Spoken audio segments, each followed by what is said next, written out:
Kia ora and welcome to this video on question 3 of the 2015 Scholl Calc exam. We have a trig identity for the first part and also part C, and then we've got a sequences question involving logs and also the domains of things for part B.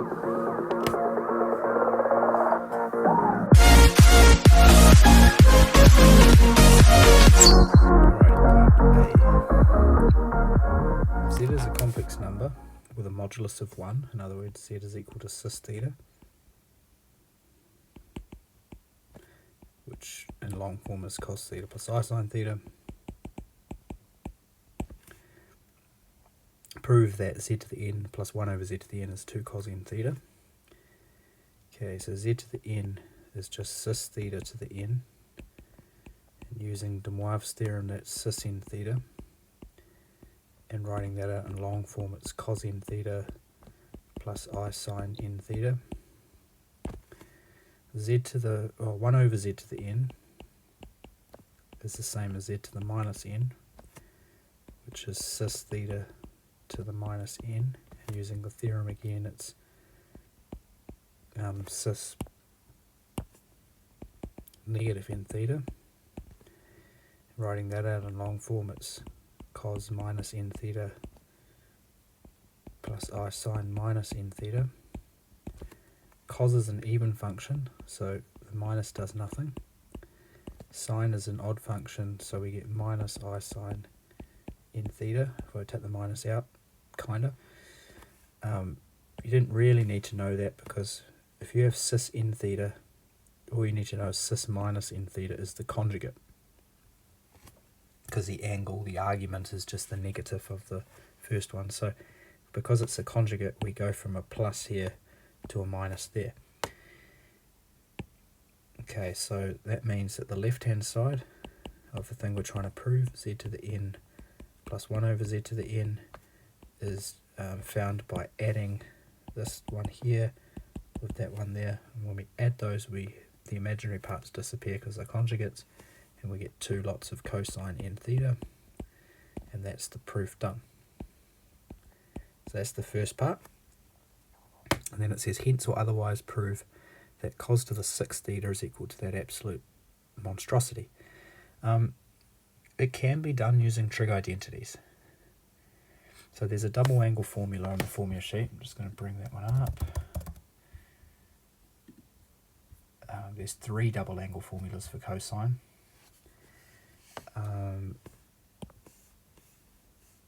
Do this to the side. There's cos 2 theta equals 2 cos squared theta minus 1. That's one of them. We can double the angle and make that cos 4 theta equals 2 cos squared 2 theta minus 1. So we could use the double angle formula multiple times on the right hand side stuff. For cos 6 theta, we would need to write 6 theta as something like 2 theta plus 4 theta, and then use the compound angle formula. But it is possible to use trig identities to just solve this. However, it's way more tedious than using complex numbers. Okay, so what do we need to do? The left hand side's cos to the 6 theta.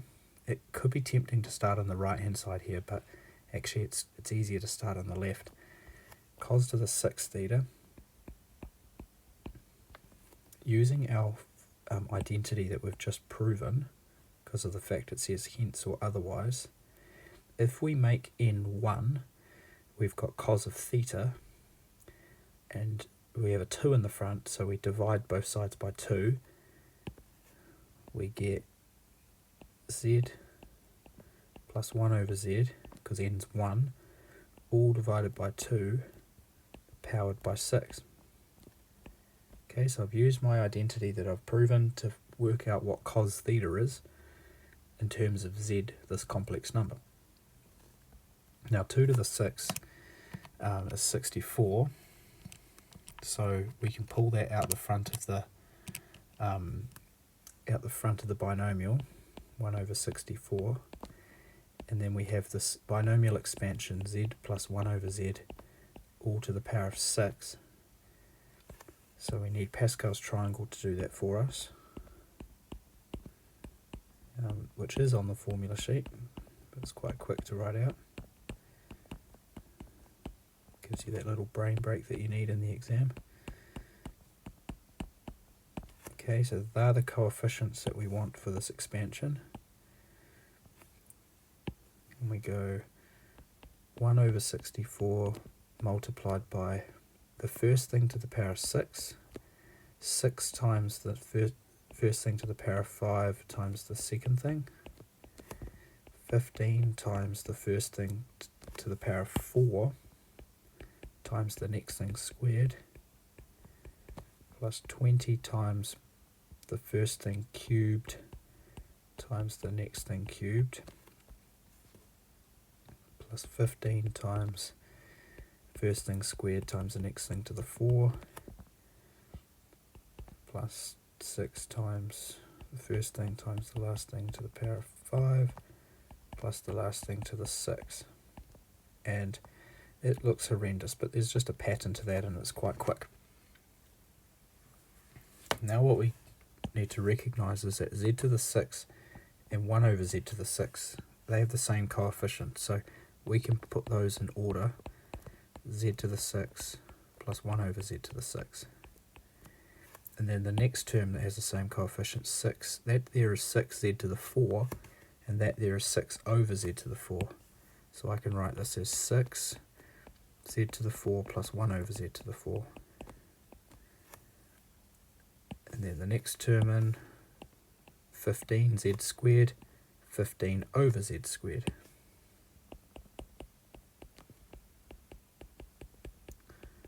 And then the last term doesn't have any mates, but it's just a constant, 20. And then we've seen these things before because we go back to our identity that we proved in part 1 in the box, the red box, and we replace n with 6 this time. So we've got 1 over 64, and where we get z to the 6 plus 1 over z to the 6, well, that's just 2 cos 6 theta. And when we get z to the 4 plus 1 over z to the 4, that's 2 cos 4 theta. And 15 times 2 cos 2 theta plus 20. And then we can look back at where we're heading. We've got a factor of 1 over 32 in the front, but there's no 2's under any of the other stuff. So 1 over 32 cos 6 theta plus, the 6 becomes a 3, but there's also a 2 there, so it's 6 cos 4 theta plus 15 cos 2 theta plus 10. And that cos 6 theta, 6 cos 4 theta. Yep, that's the thing we were trying to prove. So how is that useful, apart from just proving a trig identity? Suppose a question asked you to find the integral of cos to the 6 theta d theta. It looks like an easy question, but it actually isn't. It's not cos to the 7 over 7 or anything, any monstrosity like that. You would use a trig identity to turn it into this, because then this is just 4 individual integrals that you can find that are all achieved level. So the hard part is to get the format that you can anti-differentiate easily. Okay, part B. An arithmetic sequence is a sequence of numbers such that the difference between the consecutive terms is a constant. So think linear pattern. The following numbers form 3 consecutive terms of an arithmetic sequence for some real x and y. Find the range of possible values for y. So the first thing is we've got to think about the restrictions inside here. Okay, logs are only defined in real numbers if the arguments of them are positive. So we need 2 sine x minus 1 to be greater than 0 and 1 minus y to be greater than 0. This one tells us that sine x needs to be greater than 1/2. And this one tells us that y needs to be less than 1. So those are restrictions that come straight away from this problem, because the question's asking us for the range of possible values for y, and we've already restricted y to be less than 1. Empty space, there we go. Okay, it's an arithmetic sequence, so the difference between the terms is a constant. So if we look at the difference between these terms, it will be the same as the difference between those terms. So we've got log of 2 sine x minus 1 minus log 2 is the same as log of 1 minus y minus log of 2 sine x minus 1. Okay, so that's our equation that we set up, and it says find the range of possible values for y. So let's make y the subject of this equation and have a look at what we get. Okay, we can use log rules to get rid of the subtractions. Log 2 sine x minus 1 over 2, log 1 minus y over 2 sine x minus 1. Get rid of the logs by taking 10 to the power on both sides. Cross multiply. 2 sine x minus 1 all squared equals 2 times 1 minus y. Make y the subject by rearranging the equation.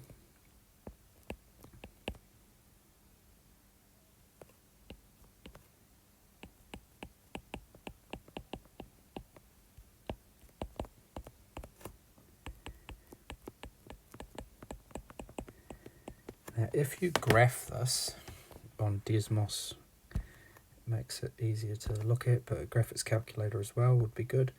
If we graph this 1 minus a half 2 sine x all minus 1 all squared. We have a look at this. The range of values of y, they look like they range between 1 and minus 3.5. So it would be tempting to say the range of y is minus 3.5 up to 1. But there's a couple of things to consider here. We need to go back to the restrictions that we had. 2 sine x minus 1 needs to be greater than 0. Okay, so if this thing here is greater than 0,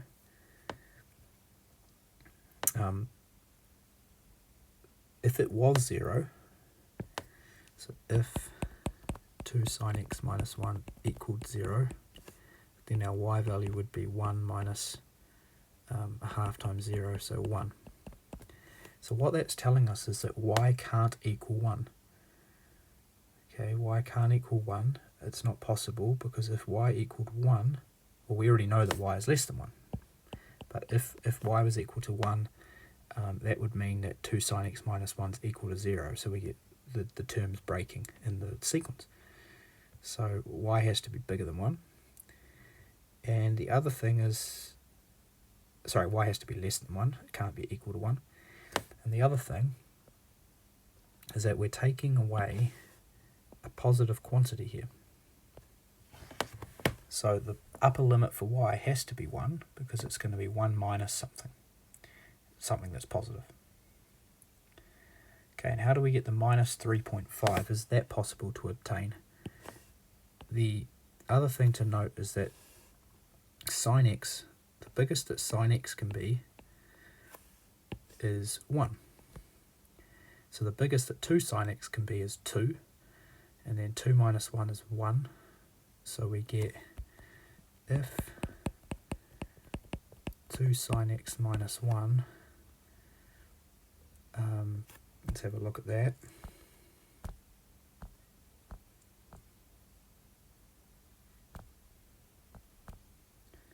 Two sine x minus 1 is stuck between 1 and negative 3.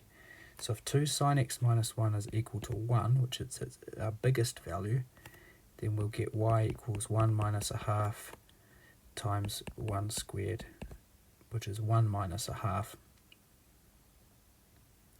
equal to a half. So that's possible. If 2 sine x minus 1 is equal to negative 3, which is its lowest value, then we're getting y is equal to 1 minus a half times negative 3 squared, which is equal to 1 minus 4.5, or negative 3.5. that there is the lowest value of the range. Okay, so the lowest value of the range is minus 3.5, and that's actually achievable, but the highest value of the range is 1. It's not achievable, so it's a strictly less than symbol. So the final answer to this question, let me just think about this for a sec.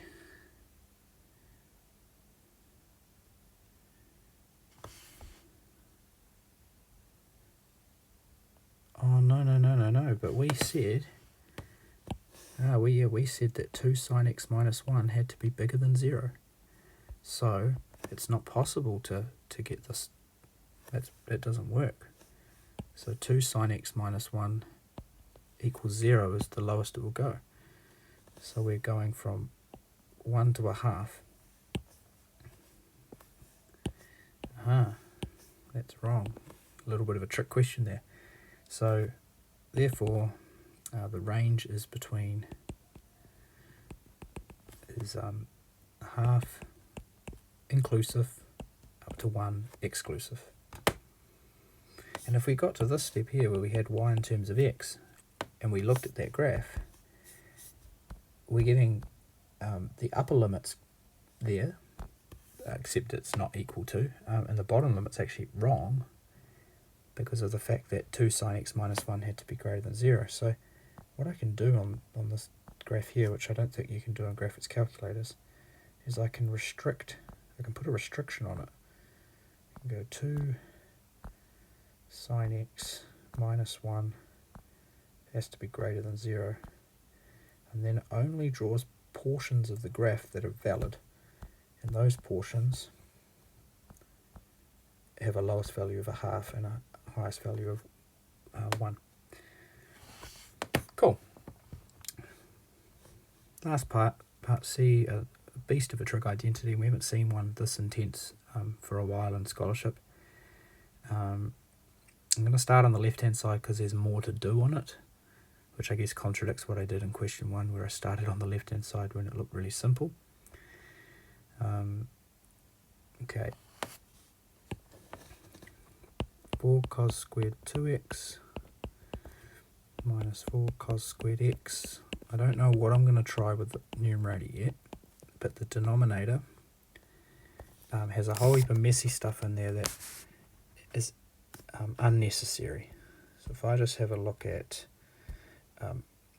what cos of 5 pi over 2 minus x is.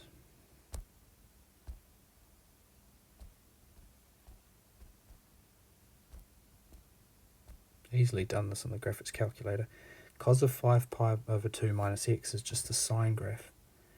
So what that denominator becomes is 4 sine of x all squared, rather than cos of 5 pi over 2 minus x all squared. And then the other one, sine of 2x minus pi,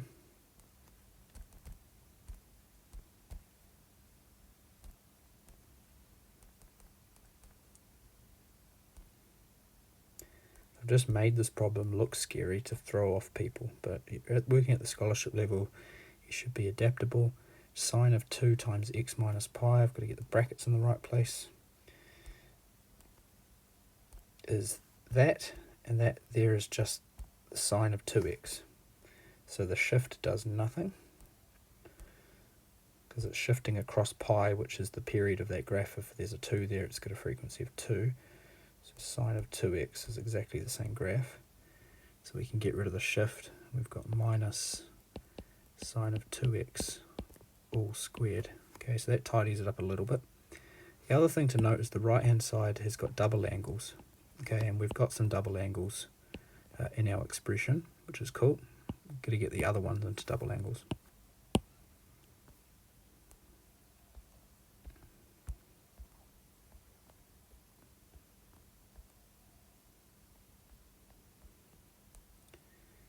Okay, left hand side equals. The first thing to think about would be changing sine 2x to 2 sine x cos x, because that's the double angle formula. I'm going to use sine 2x is 2 sine x cos x. also going to use the double angle formula for cosine. I get a choice, there's 3 of them, but I'm just going to flip a coin in my head. There's 3 choices and I'm flipping a coin. And I'm going to use this one. Okay, and that's going to change the numerator stuff. So I know we're heading towards double angles, but it's actually easier to put these terms together and simplify them first and then see if we can go back into double angles. So I've got 4, lots of cos 2x all squared. Be careful with this, over top of that is a squared.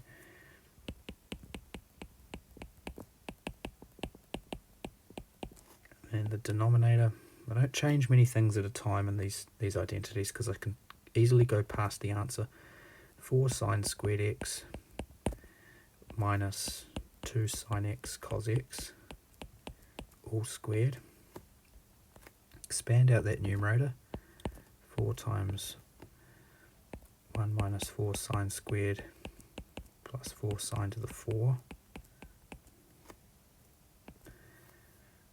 minus 4 cos squared plus 3 sine squared.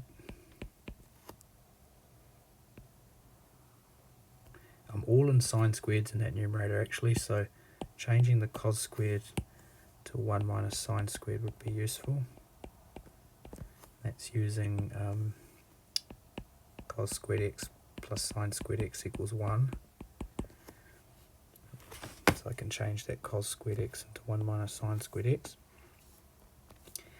And then the denominator's 4 sine squared x minus, there's another 4, and there's a sine squared and a cos squared. So I've got sine squared, and then cos squared I'm going to change to 1 minus sine squared again. I'm going to simplify that numerator because there's a whole heap of terms that are like terms. 4 minus 16 sine squared, and later on there's a plus 4 sine squared. So minus 16 plus 4, and then there's also a plus 3, so minus 9 sine squared. And then there's a, oh, the 4's cancel, brilliant. So it's actually no 4 there. And there's a 16 sine to the 4, which I was getting a little bit worried about, but I can actually factor it if it's only 2 terms and a common factor. And then the denominator, the 4 sine squareds cancel, and I'm left with minus 4 sine squared times minus sine squared is 4 sine to the 4.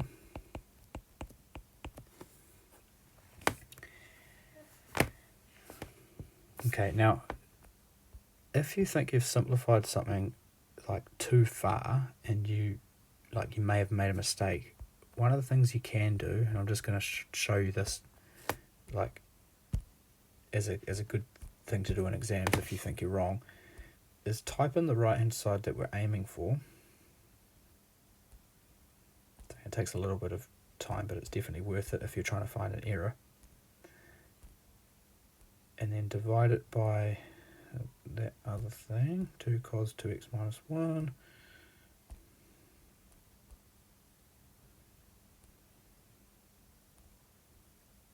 Okay, so that apparently is where we're heading.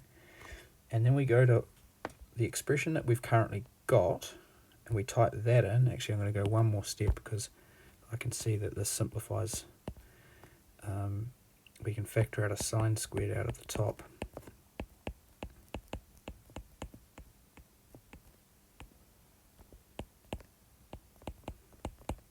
Cancel off that, and that becomes a 2.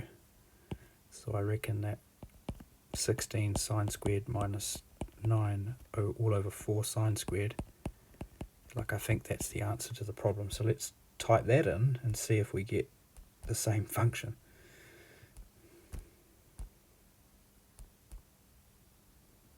Just got to be careful where you use your brackets for this. Well, it's got some intercepts that are the same. That's a good start.